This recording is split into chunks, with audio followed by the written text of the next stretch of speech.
अपने बीच भारतीय जनता पार्टी के माननीय राष्ट्रीय प्रवक्ता सांसद डॉक्टर संबित पात्रा जी आपको संबोधित करेंगे।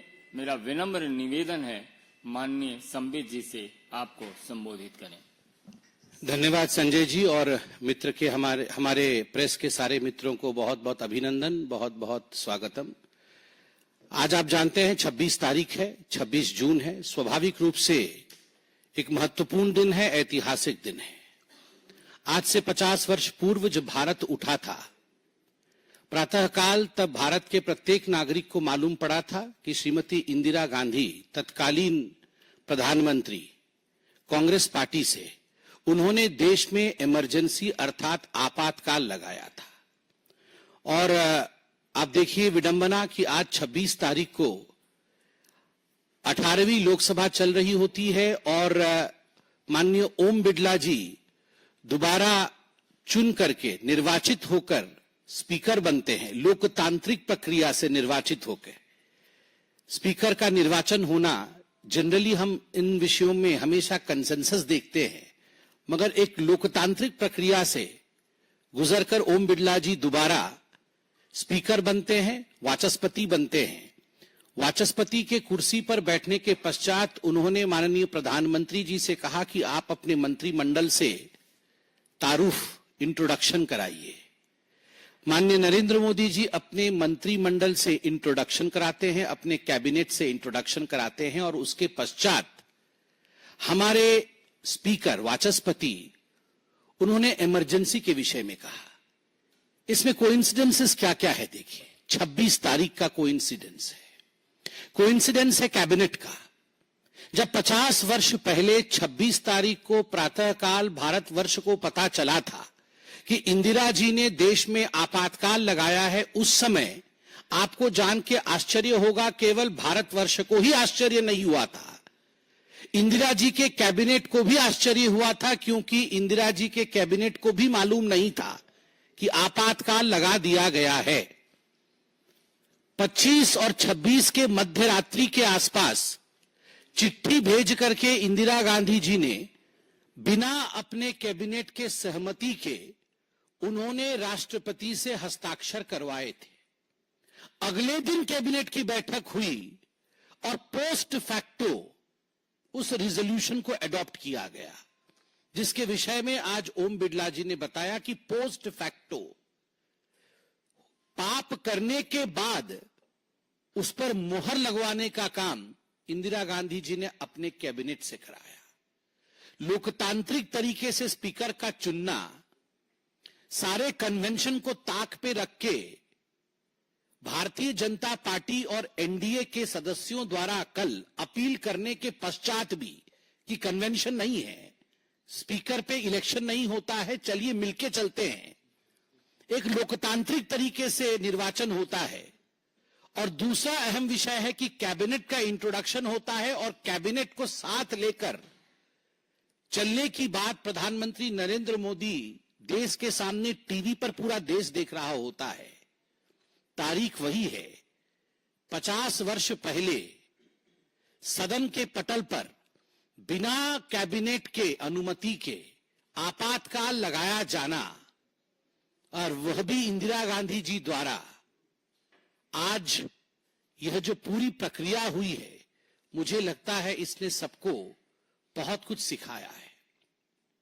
निंदा प्रस्ताव लाया गया, ओम बिड़ला जी ने निंदा प्रस्ताव रखा।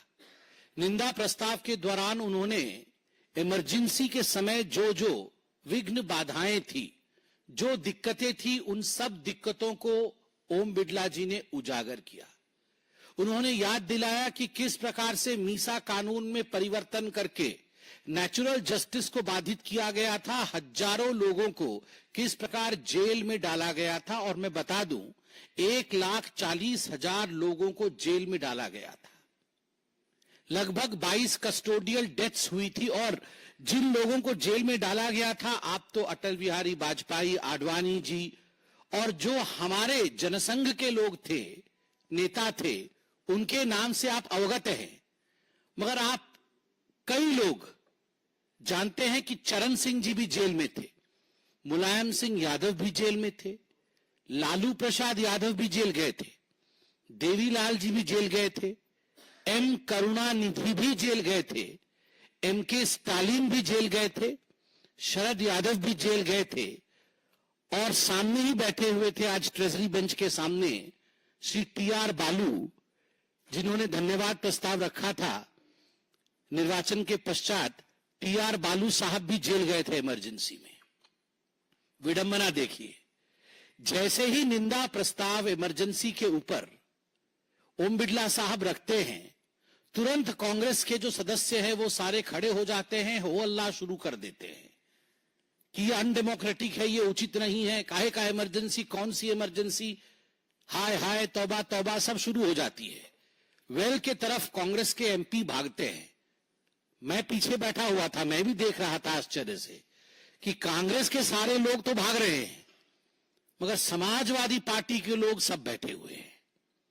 राहुल गांधी बगल में बैठे हुए हैं और ठीक उनके बगल में अखिलेश यादव बैठे हुए हैं, बीच में टी.आर. बालू बैठे हुए हैं। राहुल गांधी जी को मैं देख रहा था, राहुल गांधी जी उठे या ना उठे, चिल्लाएं या ना चिल्लाएं, वो एक बार अखिलेश जी को देखे, एक बार अपने लोगों को देखे। सारे लोग उनके खड़े होकर चिल्ला रहे हैं, वो उनको देखे, फिर अखिलेश जी को देखे, फिर टी.आर. बालू जी उनके बगल में ही है। दादी माँ ने क्या किया था टी.आर. बालू जी का, तब राहुल जी को याद आ जाए। फिर पीछे देखे तो टीएमसी वाले नजर आए, समाजवादी पार्टी वाले नजर आए। राहुल जी कभी खड़े होने की कोशिश करे, फिर दबा के अपने आप को बैठ जाएं।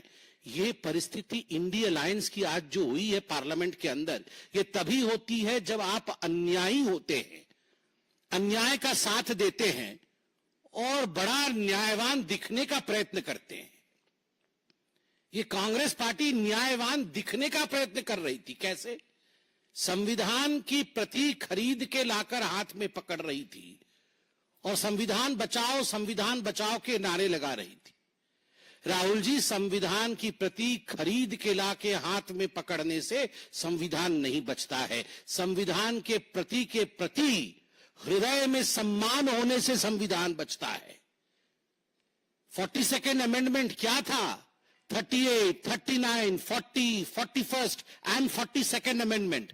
These were the amendments which were made in the Constitution of India during emergency by Srimati Indira Gandhi. What was the 42nd amendment? 42nd amendment was the worst amendment ever made to the Constitution of India, in which all the powers of Supreme Court were repealed, in fact. Supreme Court was stripped of many of its powers. Supreme Court could not review if there was anything against the fundamental rights of the citizens of India. Supreme court प्रधानमंत्री, राष्ट्रपति और vice president के खिलाफ electoral जो petitions होते हैं उन पे सुनवाई नहीं कर सकती थी। प्रेस फ्रीडम को गड्ढे में डाल दिया गया था। आप सबको याद होगा कि उस समय कोरा सिस्टम, जो कोरम होता है, कोरम पार्लियामेंट को बैठने के लिए और बिल पारित करने के लिए एक कोरम होता है। इतने लोग होंगे तभी जाके किसी बिल पे चर्चा हो पाएगी और वो जाके कानून बनेगा। असेंबली में भी कोरम होता है। 42nd अमेंडमेंट कैंसल्ड द कोरा।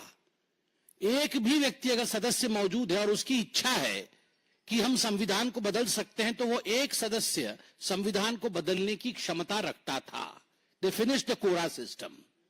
आप देखिए the basic structure of constitution, there is something called as basic structure of constitution.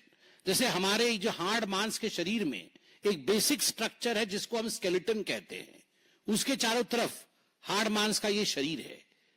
ठीक उसी प्रकार भारत के संविधान का एक बेसिक स्ट्रक्चर है जिसको मौलिक अधिकार कहते हैं, उसके चारों तरफ भारत का संविधान है। For the first time during the emergency, Indira Gandhi ji ने स्पष्ट शब्दों में कहा, there is nothing called as basic structure of constitution, it is invented. We can do away with the basic structure of the constitution. संविधान के बेसिक स्ट्रक्चर को छोड़ा जा सकता है, ये पहली बार इंदिरा गांधी जी ने कहा था और ये 42nd अमेंडमेंट में रिफ्लेक्ट करता था। जो लोग भारत के संविधान को हाथ में पकड़ करके कल शपथ ले रहे थे और संविधान बचाओ के नारे लगा रहे थे, आज वो असमंजस में दिख रहे थे। जब समाजवादी पार्टी के लोग उनका साथ नहीं दे रहे थे, टीएमसी के कार्यकर्ता और सांसद उनका साथ नहीं दे रहे थे, ये परिस्थिति आज सदन के अंदर देखने वाली थी। जब माननीय ओम बिड़ला जी ने कहा